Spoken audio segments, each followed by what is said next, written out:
Hi everyone, here's the Bookchemist once again, and today I'm reviewing a real gem, a classic of golden age science fiction, The Demolished Man by Alfred. For someone like me who loves the fiction of Thomas Pynchon, he might very well be my very favorite writer. The best way I can possibly describe The Demolished Man is as Pynchonian science fiction, although that is very much a paradox for a couple of reasons, and not at all because Pynchon wrote later, generally speaking, than Bester. It happens all the time that later writers kind of, in a paradoxical way, influence earlier writers, so that we come to think of previous writers in terms of their successors. That's kind of the whole point of The Anxiety of Influence by Harold Bloom and of the whole theory. Very recently in one of my videos, this is a silly example, but just to give you an example of this, in one of my recent videos I described Moby Dick as a Lovecraftian novel. No, the reason why I think it's paradoxical and it's wrong to think of The Demolished Man as Pynchonian science fiction is because Pynchon, if anything, writes Besterian science fiction. That Thomas Pynchon writes science fiction is a truism that lots of critics, if they don't actively deny, they tend to forget or to underestimate, but I do firmly believe that most of Thomas Pynchon's oeuvre, actually all of it, could be classified as science fiction. I was overjoyed very recently when in one of my local Oxfams in a second-hand bookstore I found Vineland by Pynchon under the science fiction section. And Bester's influence on Pynchon can actually be pointed at very neatly in the priceless chronology provided in the Cambridge Companion to Thomas Pynchon.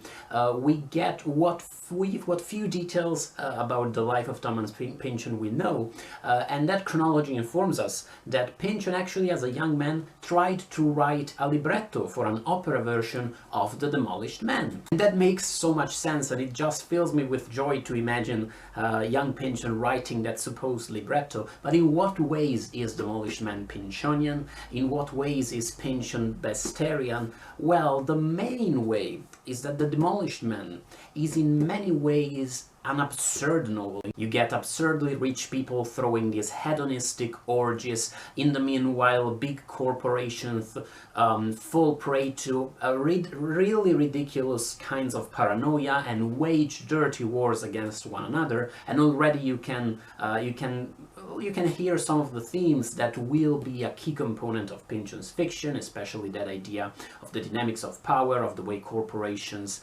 exploit the rest of the world, of the way they stay in power, but at the same time the tone of the novel, its style, the fact that in The Demolished Man all of these absurd elements are sometimes hilarious and sometimes that serious, and that there is really no clear distinction between the two moments. You can shift from a moment of laugh out loud fun to one of dead seriousness very quickly and without really noticing the shift. And that's a key component of Pynchon's fiction too, the fact that you find the basest humor and the most lyrical and most terrible reflections side by side in the same novel. One of the critiques that is most often formulated against Pynchon by people who don't really like the guy is that his characters are kind of sketchy. Once more, they are absurd, they are larger than life, but they lack the kind of personality and nuance that is provided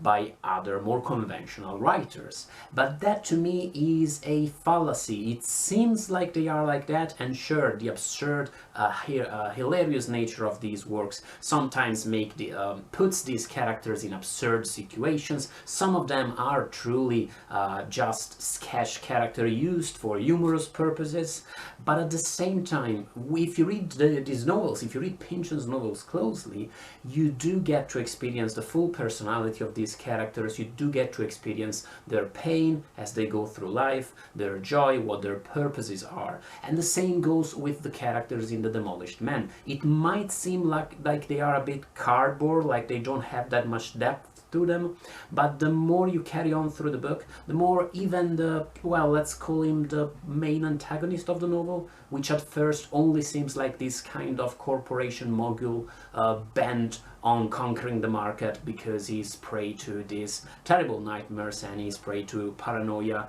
and he wants to commit this perfect crime. Even this guy, by the end, is given some depth, he's given some nuance by the text. Similarly, on that point, Demolished Man moves at breakneck speed, and it seems while you're reading it that the text doesn't really linger too much in terms of painting the details of this futuristic world where telepathy is a thing that has changed everyday society in several dramatic ways, as you learn while you read the book. It seems like there isn't much depth to this world. It seems like you have to, the text doesn't really give you the time to learn to know, to get to know about this reality, but that's just an impression.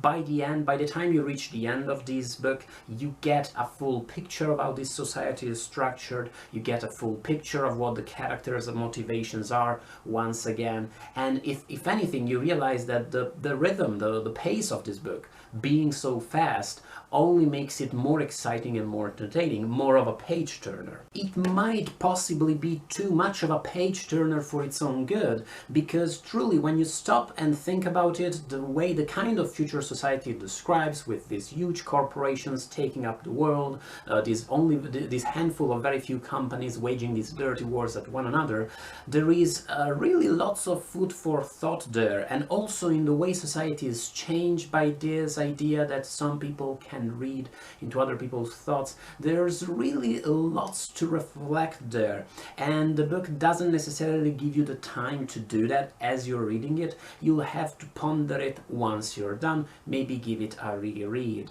But in terms of entertainment, in terms of the kinds of reflections it provides, and most notably in terms of its seamless mixture of different vibes, atmospheres, styles, call it what you will, Demolished Man is truly a gem, and it does feature some great lyrical passages. I love its circular structure. I was really moved by its final pages. You do get close to the end, you do get that controversial reflection you always get, well, sort of controversial, I guess that depends on your perspective.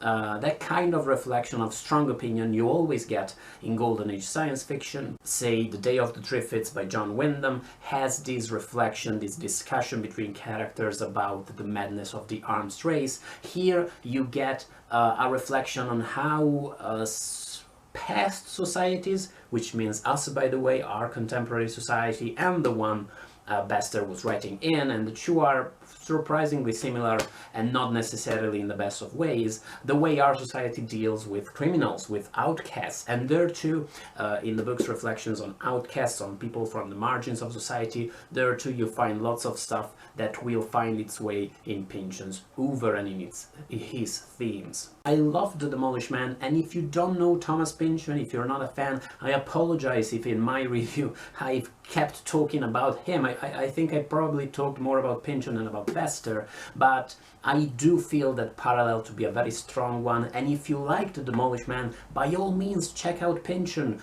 Go with either, well, I might even suggest Crying of Lot 49, because it's the one with whose style is probably closer to Bester, even though I usually recommend Inherent Vice to people who have never read Thomas Pynchon.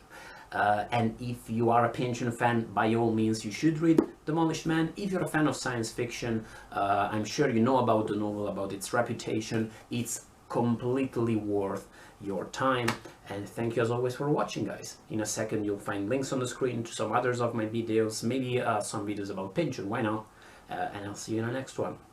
Bye, guys.